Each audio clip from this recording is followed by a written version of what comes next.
I don't know about you, but that looked like money. What's up, everybody? Welcome back to the channel. I am Jeremy, and today's video is going to be a continuation of the video I did, I think it was last week, taking a $500 budget and allocating it. Last week's video was allocating the $500 on rookie cards from the 1950s. This week we're going to look at the 1960s vintage football rookie cards only. And yeah, let's just dive right into it. Okay, so here we have it. I just like last week, and for the 1950s, I selected 10 Hall of Fame rookie cards from the decade, and they're all of different years, different values, and most of these are cards that I own in these grades, so it's definitely doable at these prices. There is a card, maybe two cards that I don't own. I know I don't own a Gale Sayers, but working on that. But yeah, as you can see, the $500 budget's going to stretch a lot farther in the 60s. Having said that, you're not going to see the Len Dawson rookie. You're not going to see the Dick Butkus rookie. You're not going to see the Joe Namath rookie on here. Those cards will bust your budget pretty quickly. So I kept it to where you could buy at least 3 of these cards to have a pretty good foundation with your $500. So looking at these, when I was studying these numbers and these cards, I was kind of in my mind putting together some of the options. And one of my favorite options was this one. So if you take a look at these cards, you could buy a Don Maynard, and you could buy a Fran Tarkenton, and you could buy where is it? Probably the most underrated wide receiver of all time, Paul Warfield. Right there, you're only at $310 for those 3 cards. To get right around 500, and with some finagling, I know this comes to 510, but you could add Gale Sayers. So just look at that crop of players you've got there. You've got a Hall of Fame QB, very underrated one at that. 2 extremely underrated wide receivers, 2 of the greatest of all time with Don Maynard and Paul Warfield. And then you have, some say, a top 3 running back of all time in Gale Sayers. With those numbers, it puts you, I think, at $510, but it's close enough to, to where you could probably get there. You could probably downgrade one of the cards to, like the Warfield. You could knock it down to a PSA 5 and get under $500. The fact that you can get a Warfield in the PSA 6 for $125 is absolutely crazy to me, but I digress. Anyway, let's clear the board. Let's say you wanted to go quality over quantity. And what I mean by that is you want the high-end players, the big-time players, the iconic rookie cards of the decade. If that's what you're going for, you got to start there with the 63 Fleer Lance Alworth, in my opinion. And I can't stress enough how undervalued this card is. You've got to throw that in there too.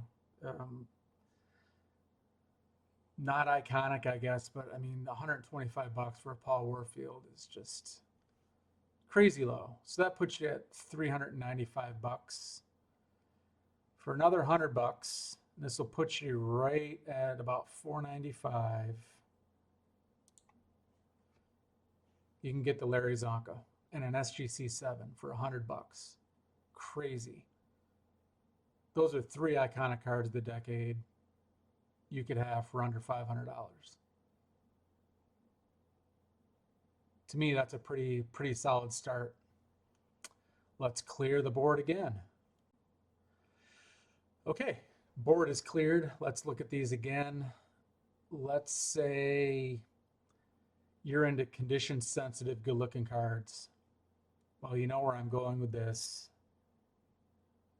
You grab the Tarkenton and you grab the Ditka and those grades. That puts you at $390.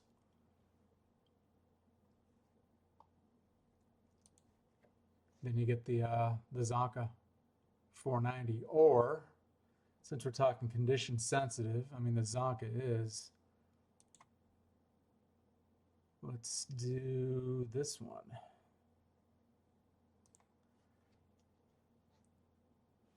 The Deacon Jones is incredibly tough to find in good condition in terms of centering, clean edges and all that. It's like the 62 tops, very similar. And a Deacon Jones for $60 in that grade. What does that put you at? That puts you at 390, 450.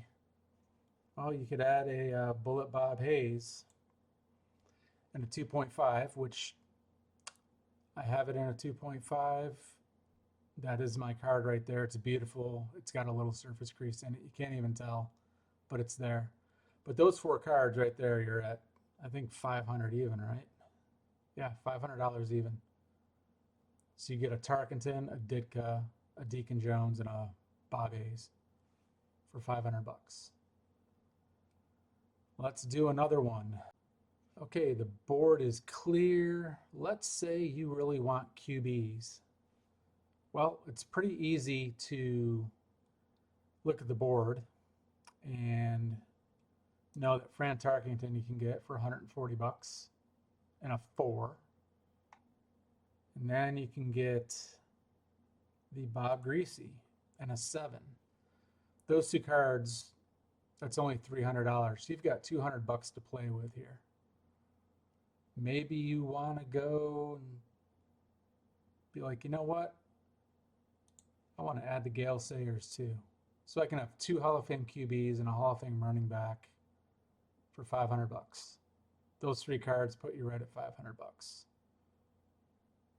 Again, you can see the 1960s, you can do a lot with $500.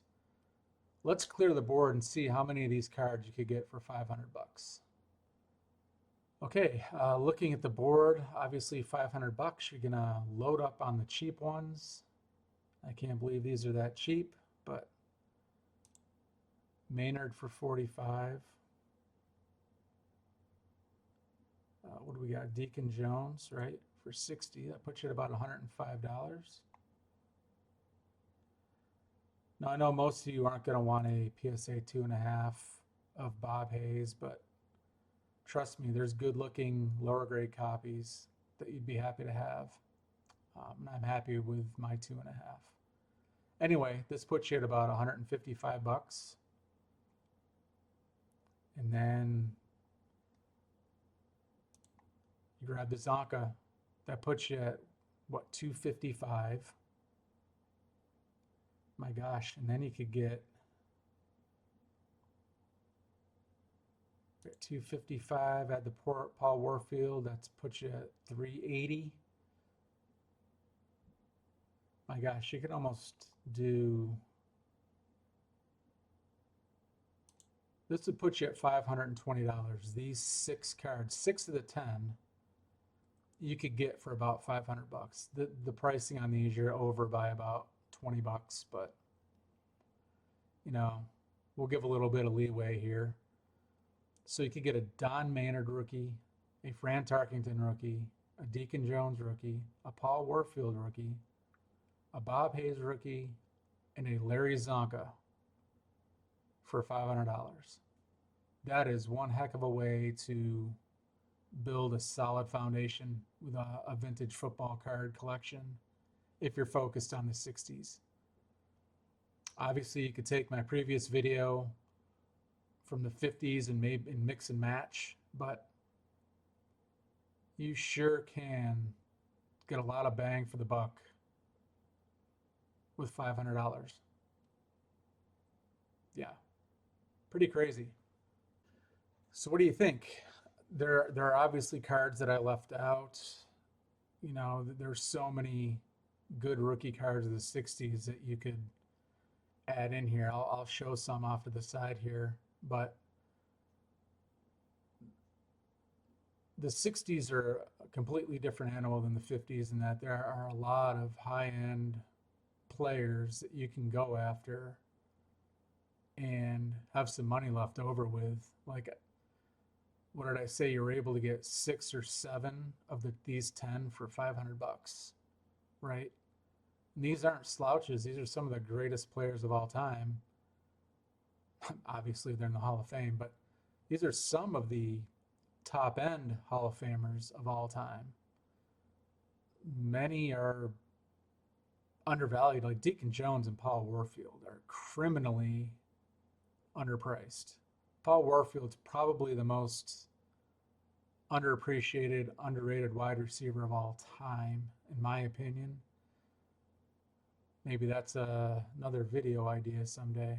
Anyway, just look at the collection of players you have here and what you can do with a $500 budget if you wanted to. I think it's great.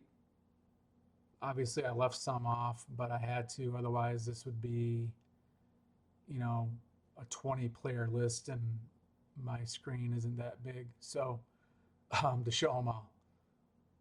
But I think this gives you a really good idea of what you can do with $500. So, what do you think? $500, you could do a pretty good job on starting a collection or building a collection just from players that debuted in the 1960s. It's a great place to start. It's a good middle ground, I think. If you want more quantity or you prefer players from that era, you connect better with players from that era, because the game's a little more similar to today's game. Thank you, AFL. Whatever it is, you can definitely take the $500 budget and stretch it further in the 1960s. And if you think you can stretch it in the 60s, wait till we get to the 70s in the next video, because you can pretty much do whatever you want minus a couple of players. You can get almost all of them from the 70s at $500, but we'll dive into that in the next video. Anyway, thanks for hanging out with me for this, however long it is. Probably feels like an eternity to some of you. But yeah, we'll look at the 70s next time. Until then, take care. We'll talk soon. See ya.